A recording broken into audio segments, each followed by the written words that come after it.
Hello students. तो बच्चों, oscillation के क्वेश्चन चल रहे थे, चलिए उनको आगे बढ़ाते हैं। इसमें कहा two simple pendulums of length, दो सिंपल पेंडुलम है। पहले की लेंथ दे रखी है 0.5 मीटर और दूसरे पेंडुलम की लेंथ दे रखी है 0.2 मीटर। नहीं सॉरी, 2 मीटर है। ये तो बड़ा है साइज में। दूसरे की लेंथ दे रखी है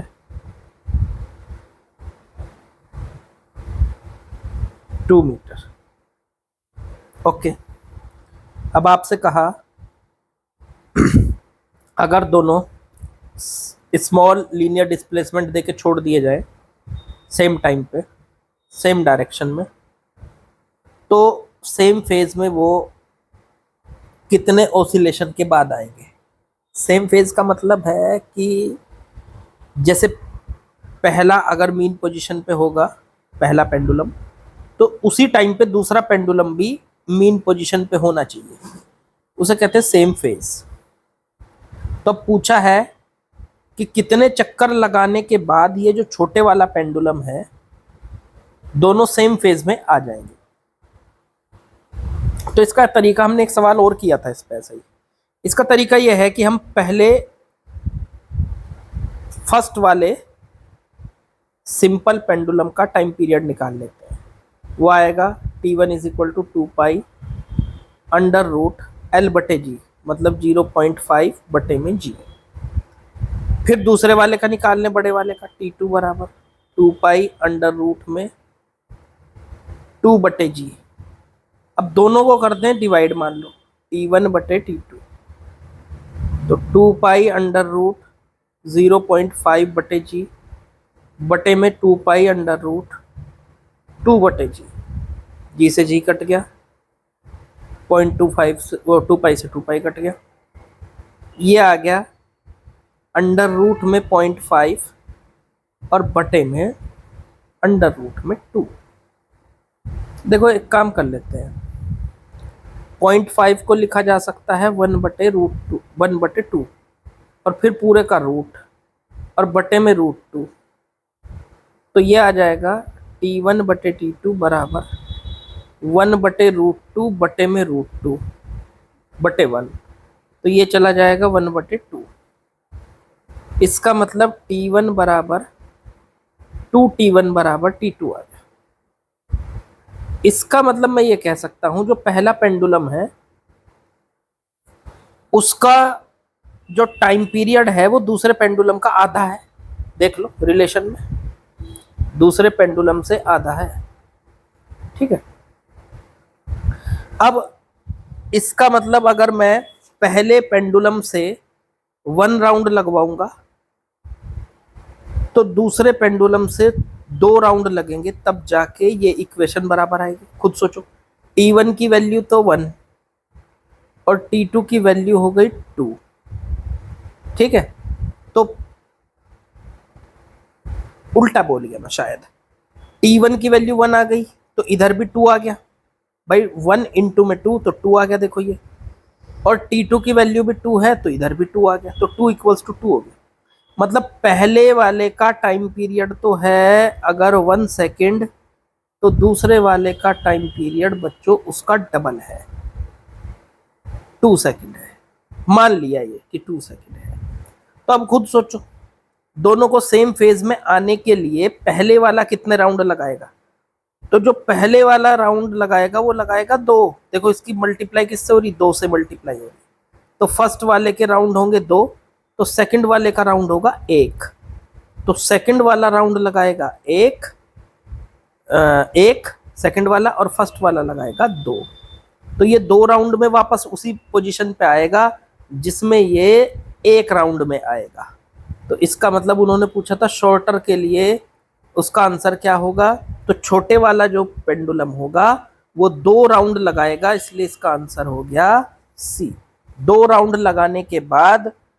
और बड़े वाला जो होगा वो 1 राउंड लगाएगा, 1 राउंड लगाने के बाद दोनों की पोजीशन सेम आ जाएगी। ठीक है, ये ऐसे कर लिया करो। जैसे पहले वाले का टाइम पीरियड तो आ गया, पहले वाले और दूसरे वाले टाइम पीरियड, जब भी ऐसा सवाल आए ना, मैं आपको एक शॉर्ट तरीका बता रहा हूँ, शॉर्टकट बता रहा हूँ। मान लो पहले वाला पेंडुलम आ गया, उसका टाइम पीरियड है T1, फिर दूसरा पेंडुलम है, उसका टाइम पीरियड है T2। अब पहले वाला जितने चक्कर लगाएगा उसकी मल्टीप्लाई कर दो T1 के साथ, और दूसरे वाला जितने चक्कर लगाएगा उसकी मल्टीप्लाई कर दो T2 के साथ, और दोनों को बराबर रख दो। तो याद रखो, जो पहला आपके पास पेंडुलम है उसके जितने चक्कर लगेंगे N1, और दूसरे वाले के जितने चक्कर लगेंगे वो है N2। तो N1 पहले वाले के राउंड लगेंगे, N2 दूसरे वाले के राउंड लगेंगे, तो वो दोनों सेम फेज में आए जाएंगे। तो समझो पहले वाला कितने राउंड लगा रहा है N1, तो दूसरे वाला कितने लगा रहा है N2।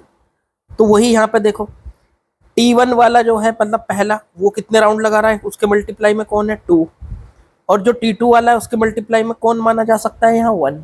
तो पहले वाला लगा रहा है 2 और दूसरे वाला लगा रहा है, अब इन्होंने पूछा था पहले वाला मतलब छोटे वाला, तो उसके हिसाब से आंसर हो गया 2। ठीक है, इस तरीके से आप इसको कर सकते हैं। चलो चलिए नेक्स्ट क्वेश्चन में आते हैं बच्चों। इसमें क्या दिया है जरा ध्यान से समझते हैं। इसमें कहा a hollow sphere is filled with water, it is hung by a long thread. एक स्फीयर है, उसको रस्सी से बांध दिया इस तरह से, ठीक है, और उसमें पानी भर दिया, मान लो उसको पूरा भर दिया इस तरीके से, ऐसे पूरा भरा हुआ है। अब नीचे इसमें एक होल है, इसमें से पानी लगातार निकल रहा है, ठीक है।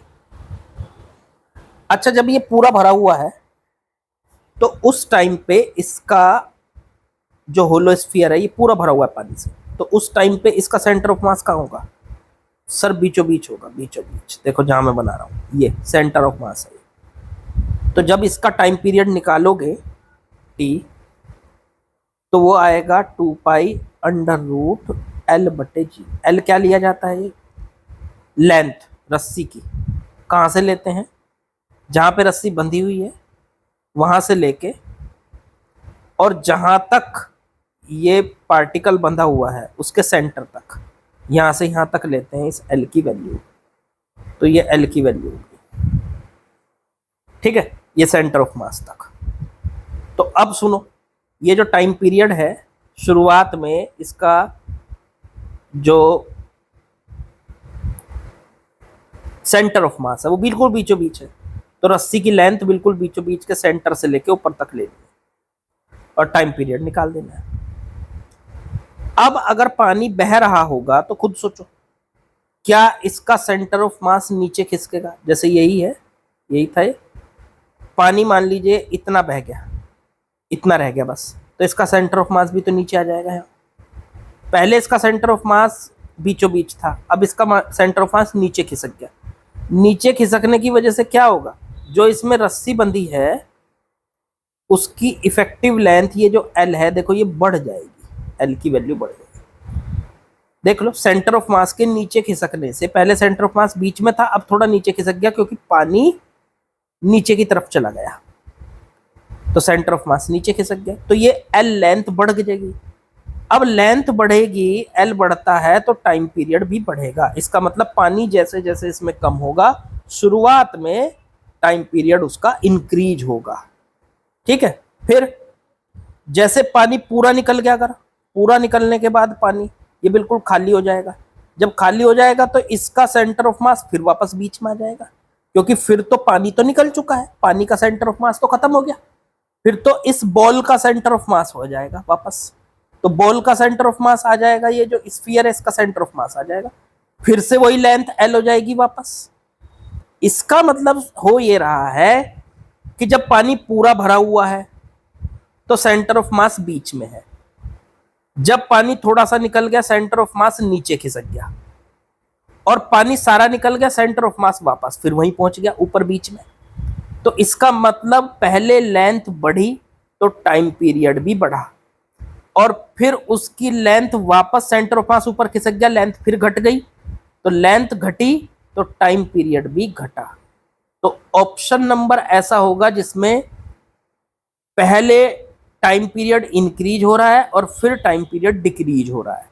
तो ऐसा ऑप्शन ढूंढ लो, first increase and then decrease. Option number बैठ गया आपका ए, 62 क्वेश्चन का ऑप्शन नंबर ए बच्चों। ठीक है, चलो चलिए नेक्स्ट क्वेश्चन में देखो क्या दिया है। क्वेश्चन नंबर 64 में कहा particle is subjected to mutually perpendicular SHM in such a way, मतलब एक पार्टिकल को दो एसएचएम दिए गए, एक की इक्वेशन तो है x is equal to 2 sine omega t और दूसरे की है y is equal to 2 sine omega t plus pi बटे 4। ये दो इक्वेशन है। अब ये बताना है इसका पाथ क्या होगा, इस पार्टिकल का पाथ क्या होगा। देखो सीधी सी बात है, हमें इसकी इक्वेशन निकालनी है कि इसका पाथ क्या होगा। तो x और y में इसकी इक्वेशन बतानी है। अगर वो इलिप्स आएगी तो इलिप्स होगा, जो भी कुछ आएगी उसके हिसाब से डिसाइड करेंगे कि क्या होगा। ठीक है, अब देखो यहां से ध्यान से, तो इसका जो x का SHM है, मतलब x डायरेक्शन का SHM, उसकी इक्वेशन तो है 2 साइन ओमेगा टी, और जो y की डायरेक्शन का SHM है उसकी वैल्यू है 2 sine omega t plus pi by 4। अगर आप इन दोनों के बीच का फेज डिफरेंस देखेंगे, फेज डिफरेंस याद है क्या होता था, दोनों का एंगल, इसका एंगल कितना है ओमेगा टी और इसका ओमेगा टी प्लस पाई बटे 4।